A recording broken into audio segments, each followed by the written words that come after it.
مرحبا بكم تلاميذ البكالوريا كسوا الآداب أو الشعاب العلمية في إبيزود جديدة في الدرس الثاني من محور الخصوصية والكونية، الحاجة إلى الكونية وسبل الوعي بها. في الدرس اللي فات شفنا الخصوصية وتعريف الخصوصية والأزمة التي تواجهها الخصوصية.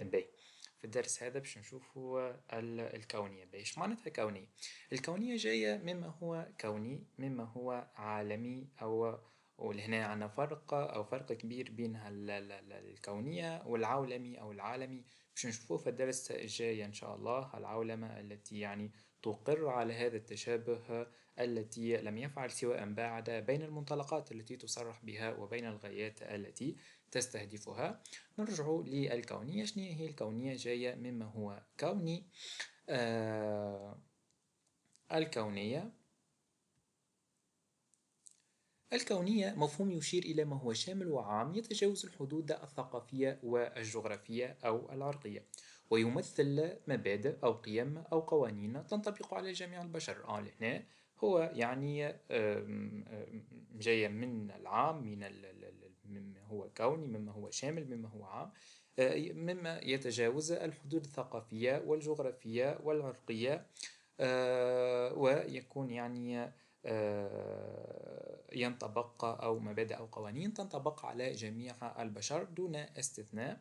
فهي إذن تشير إلى المبادئ أو المفاهيم الذي يفترض أنها صالحة أو قابلة للتطبيق عالميا، بغض النظر عن الزمان أو المكان أو الاختلافات الثقافية أو حتى الاجتماعية.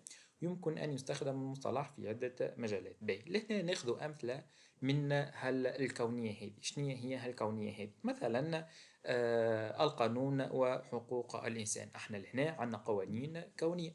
ما عندناش مثلا من يرتكب جريمة يعاقب. في تونس من يرتكب جريمة يعاقب، في فرنسا، في أي بلد آخر من يرتكب جريمة مثلا. أو مثلا حقوق الإنسان. حقوق الإنسان هي كونية، مش عندنا في تونس عندنا حقوق الإنسان وفي دولة أخرى ما عندناش، وإنما في كل بقاع العالم فعندنا الحقوق الإنسان. على مستوى الدين كيف مثلا احنا كمسلمين نشوفوا أنه رسالة الإسلام هي رسالة عالمية. كيف المسيحية هما زاد يشوفوا أنه المسيحية هي رسالة عالمية موجهة إلى العالم كامل. احنا كمسلمين نفس الشيء، أنه نعمل في الدعوة ونحاول أنه يعني أكثر ناس تدخل في الدين الإسلامي، ونرى أنه الإسلام هو كوني، هو رسالة عالمية. العلم العلم مثلا عندي واحد 1 بلس 1 يتقال 2 في العالم كامل، مش في تونس فقط ولا في فرنسا ولا ألمانيا ولا بنغلاديش. أو مثلا قوانين الجاذبية، أو قوانين يعني الميكانيكا أو الكم أو النيوتنية أو الذرة أو فهذه كلها، أو مثلا عدد أيام السنة، أو مثلا الأشهر، فهذه حاجات كونية. فلسفيا مثلا المبادئ التي تنطبق على جميع البشر. كيف شنو؟ كيف الأخلاق؟ الأخلاق هي حاجة كونية. الأخلاق الكانتية أو الأخلاق عند كانت باش نشوفوها تقوم على الواجب العقلي الأخلاقي. هذا هو مفهوم الكونية، أي ما هو شامل أو عام يتجاوز الحدود الثقافية والعرقية والجغرافية، أو مجموعة مبادئ ويعني مفاهيم يعني تنطبق على جميع البشرية. نتعداو إلى الكونية باش نشوفوا الكونية ضرورة ثقافية والكونية ضرورة أنطولوجية. ماذا نقصد بالكونية ضرورة ثقافية؟ باهي. الثقافة هي مجموعة المعارف. خلينا نشوف ساعة معناتها ثقافة، وديما نشتغلوا على ما يسمى بالمفهمة في بداية كل عنصر، أو في بداية حتى في الامتحان متاعنا. ثم بعد ذلك يعني نتطرق إلى يعني يعني ماذا نقصد بهذا المفهوم. الثقافة هي مجموعة المعارف والقواعد وأنماط السلوك من ضوابط وأحكام وقيم تتوارث من جيل إلى آخر، ولا يوجد أي مجتمع قديم وحديث إلا له ثقافة. إسكو يعني يوجد مجتمع ليس له ثقافة؟ لا. كل مجتمع وكل حضارة وكل يعني جماعة ما في حقبة زمنية ما إلا وكانت لهم يعني ثقافة. لهنا عندي سؤال آخر: هل هناك ثقافة يعني أحسن من ثقافة، أو هل هناك ثقافة يعني أفضل، أو يعني أعلى أو متعالية على بقية الثقافات؟ لا، وإنما كل الثقافات تكمل بعضها البعض، فالثقافة أو فالكونية ضرورة ثقافية، أو باش نفسروش معناتها الكونية ضرورة ثقافية. فالثقافة تخترق حقوق الزمان، حدود الزمان والمكان. فالعلاقة الزمنية للثقافة بما هي الثقافة هي الحاضر المتجدد باستمرار. الثقافة تشارك في تقدم وجود الذات ووجود الآخر والعالم لإقرار الإنسانية في كليته، من أجل أن سنة الكون والإنسان في التاريخ محكوم بجدلية حضارات. مهم برشا الكلام هذا، التاريخ محكوم بجدلية حضارات، أي مشاركة جميع الحضارات في بناء التاريخ الإنساني المحكوم بالحركة والتقدم. فالتاريخ الإنساني أو ما توصلنا إليه اليوم من تقدم على شتى المجالات، سواء يعني المجال العلمي أو التقني أو التكنولوجي أو حتى الثقافي أو حتى يعني الاجتماعي أو فليس وليد حضارة بعينها، وإنما وليد تعاقب الحضارات هذه. فكل حضارة تضيف لبنة لهذا الصرح يعني الإنساني أو لهذا التاريخ الإنساني. فكل حضارة تضيف شيئا، تضيف يعني لهذا البناء الإنساني، أو تضيف لبنة لهذا الصرح الإنساني. به ناخذ مثال لهنا، هالبي سي مثلا او هالتليفون او مثلا الحاسوب اللي باقي انا توا نصور بيه او باقي نريكوردي بيه في هالابيزود هذه. لهنا منين جانا؟ نقول لي والله هذا مثلا صنع في صنع ميد مع الصين، والا مثلا فيتنام، والا اوروبا، والا اللي هو نقول لك راك غلط لهنا. وإنما الحاسوب هذا ماهوش وليد هيك الثقافة الأوروبية أو هيك الثقافة مثلا الصينية أو اللي هي، لا راك غلط، وإنما تعاقبت حضارات وحضارات لصنع وإنشاء هذا الحاسوب. كيفاه؟ الخوارزمي هكا العربي أو فما ما شكون يقول لنا يعني مصادر تقول هو فارسي، المهم الخوارزمي هذا يعني العالم تاع الرياضيات كان عنده دور كبير في بناء الحاسوبات. هاك الخوارزمي يعني يعني اللي عنده عصور وعصور يعني مضت، هو عنده دور كبير ويعني في بناء هالحاسوب هذا. فهل الصيني او هل الاوروبي كيف صنع هالحاسوب هذا؟ الحاسوب هذا شنو يخدم؟ هو بالطبيعه يخدم يعني يعني برمجة يعني برياضيات وبكذا. الرياضيات هذه هو يعني يعني كان الأصل متاعها يعني الخوارزمي وغيره وغيره وغيره وهيك، وتعاقب الحضارات. أو مثلا نعطيك مثال آخر، أو مثلا ما يسمى بمثلا عصر الإسلام الذهبي من القرن الثامن حتى القرن الثالث عشر. فكان المسلمين أو كان الحضارة الإسلامية هي الحضارة الرائدة، ويعني والتي يعني المسيطرة على العالم والرائدة في شتى المجالات. وقتها كان الحضارة الأوروبية أو اللي تحب عليها كانت تأخذ من الحضارة الإسلامية. الآن تأخر المسلمين، تقدم الغرب، الحضارة الإسلامية ولا تاخذ أو العربية تاخذ من الحضارة الغربية، وهكذا. ففي كل فترة فما نشهده اليوم من تقدم على شتى المجالات، سواء التقني العلمي اللي تحب عليه مثلا في الغرب، هو ليس وليد الثقافة الغربية بعينها، ولكنه يعني وليد تعاقب حضارات، بدءا من الحضارة الإسلامية في عصر الإسلام الذهبي وما يعني تلته من حضارات. فهذا هو. فيعني أو تاخذ أي مثال فقط يعني لأنه يعني الوقت ما يكفيناش. مثلا قانون الذرة، تعمل ريسيرش على قانون الذرة تلقاه ما هوش يعني ما أنشؤوش يعني عالم واحد، وإنما كان يعني في كل مرة يطوروه، في كل مرة يأتي عالم ويطور في هالقانون هذا إلى أن يعني أصبح القانون هذا أو بقية القوانين يعني. ف يعني ماهيش أو هل الحضارات فالتقدم يعني ما تشهده مثلا الثقافة الغربية اليوم من تقدم ليس وليد الثقافة الغربية بعينها أو بحد ذاتها، وإنما وليد تراكم يعني حضارات قبلها. فلهنا الحضارات أو التاريخ محكوم بجدلية حضارات، أي مشاركة شنو جميع الحضارات في بناء التاريخ الإنساني. فماش حضارة فقط تبني تاريخ هذا، وإنما كل حضارة تضيف لبنة لهذا الصرح أو لهذا البناء الإنساني المحكوم بالحركة والتقدم، والإنسان هو جوهر هذا التقدم طبقا لما ينجزه في الطبيعة واعتباري لخصوصية كل شعب وحضارة. فالشعوب في تطورها لا تنقطع عن بعضها البعض، بل تمثل حلقات ترتبط عضويا وتكتمل بعضها البعض، إذ في كمالها وتكاملها يتحقق كمال الطبيعة الإنسانية.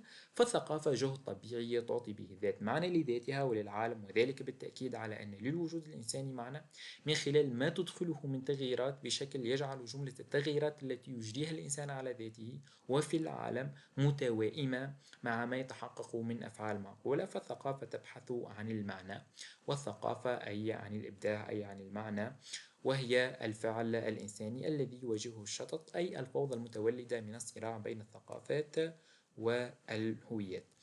ثم ننتقل الآن إلى الكون ضرورة أنطولوجية. ماذا نقصد بأنطولوجيا وأنطولوجي، أو هل المصطلح متاع الأنطولوجي هذا هو يعني علم الوجود. فالكونية هي ضرورة بطبيعة الحال. لهنا شفنا المفهوم الكونية، شفنا العنصر الأول الكونية ضرورة ثقافية، ثم باش نشوفوا أنه الكونية ضرورة أنطولوجية. فلهنا الكونية هي ضرورة وشيء لابد منها، ويعني لابد أن نسعى لها، ومن خلال الكونية نتقدم ونتطور، ويعني نصل إلى ما وصلنا إليه اليوم من تقدم وتطور. بي.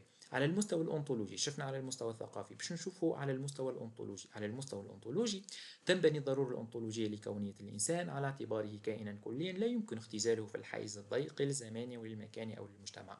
فالإنسان يمثل حقيقة مطلقة. حسب الغزال يقال مصطلح الإنسانية على الكثير، فهي تحتمل الكلية لأنها تقوم على التماثل. لهنا اولا احنا كيف هالمصطلح بتاع الانسانيه، هذا مصطلح الانسانيه يطلق على المفرد ويطلق على الجماعه. مفرد بنقولوا هذا انسان، وكيف كيف مجموعه من يعني.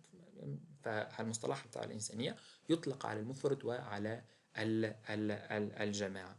هذه حاجه انه احنا كبشر يعني يعني كإنسان كهالكائن أو هالإنسان هذا نشترك في كلية الإنسانية، أنه كلنا إنسان. فمش واحد إنسان وواحد يعني جماد وواحد نبات، لا، وإنما كلنا نشترك في كلية الإنسانية. هذه الحاجة الأولى. الحاجة الثانية، فما حاجة زادة أخرى نشترك فيها اللي هي كلية العقل. فالأنا والآخر يمثلان الإنسان في اشتراكهما في الإنسانية، وما يؤكد هذا التماثل في البعد الإنساني هو الاشتراك في كلية العقل. العقل زاد لهنا عندنا الكل بفتل كإنسان ضعيف وإنسان سمين وإنسان كذا، ولكن الكلنا عندنا نفس العقل، نشترك في كلية العقل. إنسان عايش في تونس عنده أقل، واحد آخر عايش في الموزمبيق عنده زاد أقل. كلنا عندنا نشتركوا في هالكلية متاع الأقل هذه. فالكوني ضرورة أنطولوجية لهنا. ومهما كانت انتماءاتهم فالعقل هو ما يسن القوانين. نركزوا لهنا بالباهي. العقل هو ما يسن القوانين ويشرع نظام الكون للسلوك. فإذا كان العقل واحد بين البشر، وإذا كان لهنا عندنا هالقياس ما يسمى بالقياس. إذا كان العقل واحد بين البشر، اتفقنا أن العقل كلية يعني كوني، البشر الكل عندهم عقل. وإذا كان العقل هو ما يسن النظام الكوني، العقل هو الذي يسن التشريعات والدساتير والقوانين اللي نعيش بها.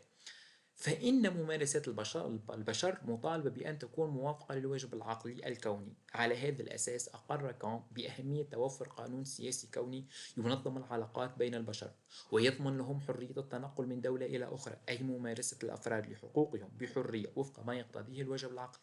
إيش معناتها الكلام هذا الكل؟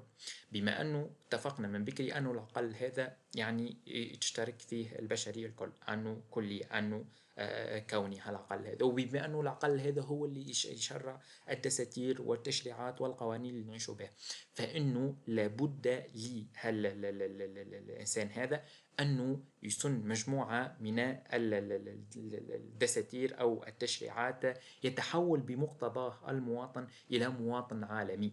مش يعني هذا أنه نلغي المواطنة المحلية، لا، المواطنة المحلية هذيك موجودة مما لا شك فيه، ولكن عندما يحل الفرد في إقليم الآخر فإنه يعامل في كنف الديمقراطية وقبول الآخر والاحترام والعيش المشترك وما إلى ذلك.